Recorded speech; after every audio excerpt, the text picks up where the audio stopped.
Hi, so in this video we will be discussing on how is the SGPA or the CGPA calculated and what is a strategy to maintain a decent score. Sir ये सब हमें क्यों करना है? Because see what happens is ये जो SGPA का जो ओवरऑल फॉर्मूला है काफी बार बच्चों के लिए कंफ्यूजिंग हो जाता है. आप काफी बार देखेंगे कि आपका स्कोर और आपके फ्रेंड का स्कोर ऑलमोस्ट सेम है, शायद सेम ऑलमोस्ट नहीं इक्वल है, फिर भी आपके पॉइंटर और उसके पॉइंटर में फर्क है.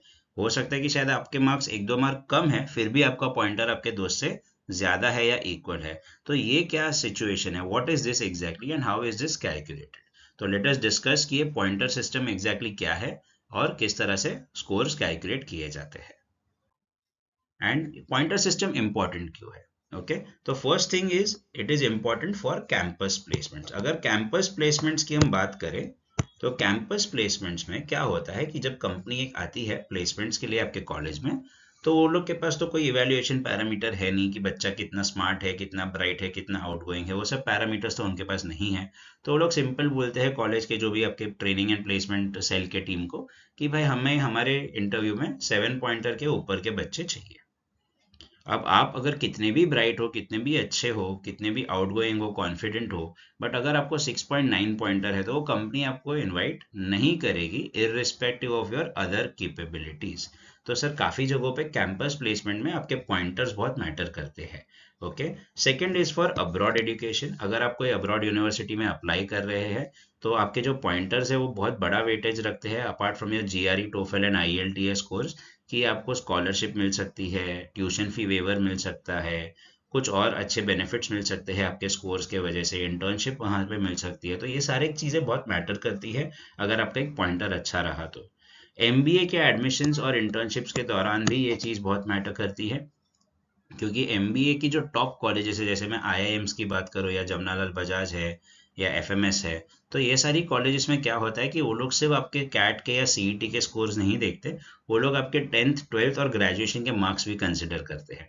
अब 10th और 12th तो हो गया, बट आपके ग्रेजुएशन के मार्क्स भी वो लोग कंसिडर कर लेते हैं. तो वो पूरा मिला के एक एडमिशन का प्रोफाइल बनता है, उसके कुछ पॉइंट्स होते हैं, वो पॉइंट्स आपके ओवरऑल परफॉर्मेंस में ऐड होते हैं स्कोर में, और फिर जाके आपको एडमिशन की एलिजिबिलिटी बैठती है. ना इंटर्नशिप के दौरान क्या होता है कि फर्स्ट ईयर एमबीए में जब आप रहते हैं तभी ही समर इंटर्नशिप शुरू हो जाती है. तो जब एमबीए की फर्स्ट ईयर में कॉलेज में कंपनी आती है इंटर्नशिप के लिए, तो उनके पास तो और कोई पैरामीटर है नहीं आपको जज करने के लिए, क्योंकि आपने एमबीए में अभी तो कुछ ज्यादा एग्जाम्स नहीं दी है. तो the only way they can gauge you is based on the pointers that you scored in your graduation. So उस दौरान अगर आपके पॉइंटर्स कम है तो आपको बड़ी कंपनीज प्लेसमेंट के लिए, इंटर्नशिप्स के लिए नहीं इनवाइट करती है. Okay, then we talk about NIPER admissions. NIPER is National Institute of Pharmaceutical Education and Research, one of the top institutes for pharmacy in India. Okay, अब वहां पे जाने के लिए एक मिनिमम पॉइंटर लगता है which is 6.75 as per the current guidelines. The guidelines may change, शायद आगे जाके कंपटीशन के बढ़ने के कारण पॉइंटर बढ़ भी सकता है, we never know. तो नाइपर में जाने के लिए भी एक सर्टेन पॉइंटर की मिनिमम रिक्वायरमेंट होती है. And finally for your CV and your resume, अगर आप आपके सीवी पे डालते हैं एक अच्छा कंसिस्टेंट पॉजिटिव स्कोर डालते हैं या एक ग्रोथ दिखाते हैं, तो एक पॉजिटिव इम्पैक्ट आता है रिक्रूटर के ऊपर, कंपनी के ऊपर, कि भाई ये स्टूडेंट पॉजिटिव है, he wants to grow, continuously growth दिखाया है, कंटिन्यूसली कंसिस्टेंसी दिखाई है, तो हम उसको कंसिडर कर सकते हैं. So these are some of the major factors जिसकी वजह से आपके पॉइंटर्स काफी इंपॉर्टेंट है और पॉइंटर्स पे ध्यान देना बहुत जरूरी है. अब सर पॉइंटर्स में दो कंपोनेंट्स है. जब भी पॉइंटर स्कोर कैलकुलेट किया जाता है तो उसमें सबसे पहला कंपोनेंट आता है आपका is the grade point. Okay, जितने भी मार्क का पेपर है 100 मार्क के हिसाब से हम कंसिडर करते हैं, तो 100 में से अगर आपको 90 प्लस आ रहा है तो एक ग्रेड पॉइंट आता है 10 का. अगर आपको 80 से 89 के बीच में है या 90 के बीच में है तो आपको पॉइंटर आता है 9 का, 70 टू 80 के बीच में है तो 8 का, एंड सो ऑन. इसको मैं टेम्पररीली ग्रेड पॉइंट को मैं एक मल्टीप्लिकेशन फैक्टर का टर्म दे देता हूँ, multiplication factor. Okay, multiplication factor, क्योंकि इसी से हमारे पॉइंटर्स को मल्टीप्लाई किया जाएगा. देखते हैं आगे की स्लाइड्स में बताता हूं मैं आपको. तो सर अगर आप 90 से 100 के बीच में आ रहे हो, of course you are an outstanding student, आपको ग्रेड पॉइंटर दिया जाएगा 10 का, एंड सो ऑन. ओके, अब उसके बाद का कंपोनेंट आता है इज योर क्रेडिट पॉइंट. हर एक सब्जेक्ट में अपना क्रेडिट होता है, हर एक सब्जेक्ट को अपना एक क्रेडिट होता है. ओके, नॉर्मली जो क्रेडिट है that is the number of hours plus tutorial hours मिला के आपके करिकुलम में जो रहता है, उसी को क्रेडिट पॉइंट्स बोला जाता है। ओके, सो देखिए number of hours per week कितना है और ट्यूटोरियल आवर्स 1 आवर का है, तो मिला के 3 आवर्स हो गए, 4 आवर्स, आई एम सॉरी। तो that is your credit point. However वो ठीक है, अपने को कैलकुलेशन छोड़ दो, सीधा सीधा अपने सिलेबस में लिखा हुआ है कि हर एक सब्जेक्ट का क्रेडिट पॉइंट कितना है। ओके, तो सर इसमें स्ट्रैटेजी क्या है, ओके, और मेथडोलॉजी क्या है? The strategy is very simple, that हमें जो भी हमारी एनर्जी डालनी है हमारे प्रिपरेशन को लेके, अवर focus should be on subjects जिसके क्रेडिट्स ज्यादा है, जिनके क्रेडिट पॉइंटर ज्यादा है। सर ऐसा क्यों? इसके बाद के स्लाइड में हम एक फॉर्मूला देखेंगे, लेट्स सी। तो आपका semester grade point average calculate कैसे करते हैं? ओके, SGPA जो बोलते हैं हर सेमेस्टर का। तो it is given by C1 G1, C2 G2, C3 G3, C4 G4, C5 G5 upon C1 plus C2 plus C3 plus C4 plus C5, assuming that there are 5 subjects. Now C1 क्या था? Credit point था, और G1 क्या था? Grade point था।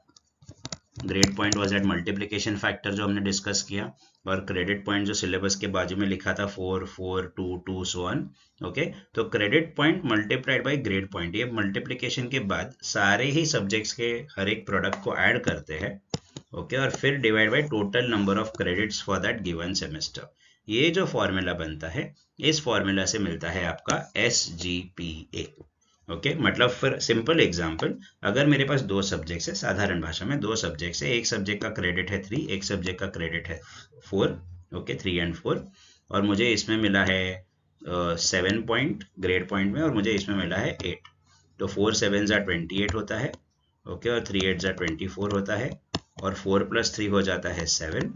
सो माई score will be 52/7। तो ये जो भी मेरा स्कोर आएगा 7 पॉइंट समथिंग के आसपास, उसके हिसाब से मुझे मेरा पॉइंटर मिलेगा। ओके, सिंपल है। ये आपके क्रेडिट पॉइंट्स थे, ये आपके ग्रेड पॉइंट्स है, दोनों को मल्टीप्लाई किया और फिर क्रेडिट पॉइंट को डिनोमिनेटर में डाल दिया।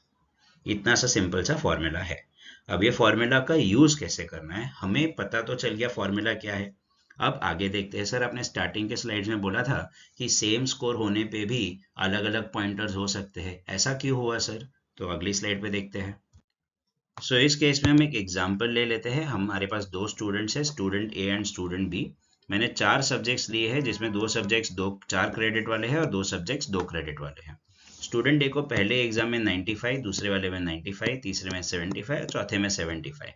उसका जो टोटल स्कोर है वो 340 है। ओके, अब सर 95 मिला तो हमें मालूम है कि हमारा ग्रेड पॉइंट कितना होगा, 10 का होगा। 95 मिला है तो 10 का होगा, 75 मिला है तो 8 का होगा, और 75 मिला है तो 8 का होगा। अब उसको हम क्रेडिट पॉइंट से मल्टीप्लाई करते हैं, तो 4 × 10 40, 4 × 10 40, 2 × 8 16, 2 × 8 16। तो ये सब मिला के टोटल हो गया 112। टोटल क्रेडिट्स कितने हो गए देखो, यहाँ पर 8 और यहाँ पर 4, दोनों मिला के क्रेडिट हो गए 12। तो अभी 112 divided by 12 according to this बराबर है, ये हो गया आपका C1 G1, C2 G2, C3 G3 and C4 G4, और ये हो गया आपका C1 C2 C3 C4 बराबर है, उसको सबको ऐड कर दिया। तो 112 डिवाइडेड बाय 12, तो इस स्टूडेंट को क्या पॉइंटर आया, 9.33। On the other hand student B की बात करते हैं। स्टूडेंट बी को एनाटॉमी में और सूटिक्स में 75 आया, और कम्युनिकेशन स्किल्स और रेमेडियल बायोलॉजी में 95 आया। अगर आप टोटल देखेंगे तो टोटल उसका भी 340 ही है, दोनों का 340 टोटल है। लेकिन सर क्या हुआ, जो स्टूडेंट ए था उसको हायर क्रेडिट सब्जेक्ट में ज्यादा मार्क्स आए, और स्टूडेंट बी को लोअर क्रेडिट सब्जेक्ट में ज्यादा मार्क्स आए। तो अभी मल्टीप्लिकेशन फैक्टर 75 का क्या है, 8 8 4 जा, तो कितना हो जाएगा 32। इधर भी 8 4 जा, तो कितना हो जाएगा 32। इधर 95 का मल्टीप्लिकेशन फैक्टर तो 10 का है, पर क्रेडिट इस बार कितना है, सिर्फ 2। तो ये हो गया स्टूडेंट बी का total credit. Okay, C1 G1 वाला, C1 G1 वाला। ओके, अब उसका टोटल कितना हो रहा है, 104। लेकिन sir C1 + C2 + C3 + C4 तो अभी भी 12 ही है। तो अभी देखो उसका पॉइंटर कितना हो गया, 8.66। तो कौन जीत रहा है यहाँ पे, 9.33। इवन तो टोटल स्कोर किसका है, दोनों का सेम है, 340। तो सर यहाँ पे हमने क्या सीखा, इसमें हमने सिंपली ये सीखा है कि अगर हमें हमारी एनर्जी डालनी है, हमें हमारा एफर्ट्स डालना है, तो हमारा फोकस होना चाहिए ऑन द सब्जेक्ट्स जिनके क्रेडिट्स ज़्यादा है। 2 पॉइंटर वाले में आउट ऑफ लाके ज़्यादा कोई फ़ायदा नहीं है। अगर 4 पॉइंटर वाला सब्जेक्ट है, 4 क्रेडिट्स वाला सब्जेक्ट है, तो उसमें मुझे ज़्यादा एनर्जी डालनी चाहिए सो दैट मेरे पॉइंटर्स बने रहे। तो आप थोड़ा सा क्या है कि काफ़ी बार बच्चे एक्स्ट्रा करिकुलर एक्टिविटीज़ में या कोई कॉलेज इवेंट है, कोई कॉलेज की काउंसिल की रिस्पॉन्सिबिलिटी, उस दौरान आपको आपकी पढ़ाई पे थोड़ा बहुत कॉम्प्रोमाइज़ या बैलेंस करना पड़ सकता है। उस दौरान आपको चूज करना पड़ेगा कि कौन से सब्जेक्ट में से टाइम निकाल के एक्स्ट्रा करिकुलर एक्टिविटी में डालूं। तो तभी आपको ये ध्यान में रहना चाहिए कि जो लोअर क्रेडिट वाला सब्जेक्ट है उसमें से मैं टाइम निकाल सकता हूँ या निकाल सकती हूँ और उसको मैं एक्स्ट्रा करिकुलर एक्टिविटी में इन्वेस्ट कर सकता हूँ या कर सकती हूँ। बट हायर क्रेडिट वाले सब्जेक्ट के साथ हम कॉम्प्रोमाइज नहीं करेंगे बिकॉज वहां से आपके पॉइंटर्स बने रहते हैं। Alright, so I hope this is a very clear example on how to manage your pointers. Okay, now if you are in a first year B pharmacy, we have the B pharmacy semester coaching coming up for you guys. Okay, there will be weekend lectures and the focus will be only on the major credit subjects जैसे हमारी बात हुई. Okay, our centers are in Dadar, Thane and Nerul, but हम लोग currently Dadar और नेरुल पे ये lectures लेना प्रेफर करेंगे. If you are in Navi Mumbai और in the western belt, you can visit our centers at Dadar and Nerul. You can also take online lectures during the weekend for only semester 1. Okay, so semester 1 coaching is starting from the first week of February, and if you need any help you can connect with these numbers with my team, and our team will be happy to help you further. So if you're a SEM 1 student, if you need free counseling, if you just need to understand कि pharmacy में और क्या हो सकता है, आपके parents को आपको लेकर आना है, आप बिंदास हमारे कोई भी सेंटर पे विजिट कर सकते हैं, एंड हमारे जो काउंसलर्स है वो आपको एंड टू एंड आगे का गाइडेंस देंगे. So I hope this video was helpful for you all. Wish you guys all the best. Thank you.